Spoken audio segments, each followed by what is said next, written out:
सुअर क्यों हराम है?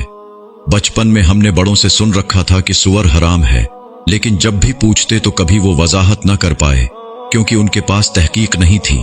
सिर्फ ईमान था कि बस अल्लाह ने मना फरमा दिया सुअर के पालने, उसे खाने और इसकी जिस्म से बनी किसी भी चीज के इस्तेमाल से। खैर, अलबत्ता आज मैं खासी वजाहत से बताऊंगा सुअर क्यों हराम है। कुरान में कम बेश सुअर के गोश्त खाने की मुमानाहत 4 मकामात पर आई है।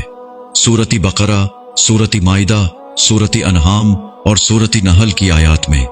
जबकि इसका गोश्त खाने से बाइबल के एहिदनामा अतीक की किताब लेविटिकस और इस्तना और आइसाया में आया है। सुअर दुनिया का गंदा तरीन जानवर है जो गोबर, फुजला और गंदगी में परवरिश पाता है और गिलाजत खाता है। गैर तरक्की याफ्ता और गैर इस्लामी मुमालिक में अक्सर देहात में लीट्रीन नहीं होती और कुली जगहों में लोग रफा हाजत करते हैं, तो उसी गिलाजत को खत्म करने के लिए इसी को पालते हैं। बाज तरक्की याफ्ता मुमालिक इसे सुथराई और साफ शफाफ जगह पालने के लिए कोशिश करते हैं, मगर इसकी फितरत है गंद खाना। ये अपना और अपने दूसरे साथी जानवरों का भी गोबर खाता है।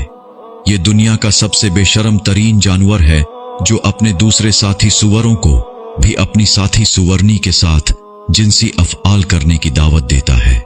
अक्सर आपने मगरिबी मुमालिक के वो अफराद देखे होंगे जो कि सुअर का गोश्त खाते हैं और अक्सर डांस पार्टीज के दौरान अपनी बीवी का तबादला अपने साथियों से करते हैं।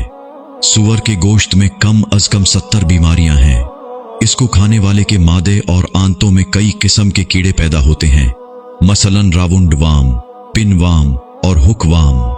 उनमें सबसे ज्यादा खतरनाक टेनिया सोलियम है, जिसे आम तौर पर कद्दू दाना कहा जाता है।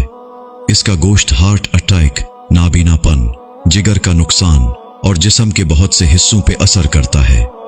बाज मगरिबी मुमालिक में लोग ब्लड प्रेशर, फालज और हार्ट अटैक का सबब इसी गोश्त की वजह से बनते हैं। इसकी चर्बी की ज्यादती की वजह से हार्ट अटैक का खतरा लाजिम है। इसके गोश्त को अगर बहुत अच्छा करके भी पकाया जाए तब भी इसके गोश्त में शामिल त्रिचुरा तिचुरासिस, जरर रसा कीड़े के अंडे तलफ होने का सवाल ही पैदा नहीं होता।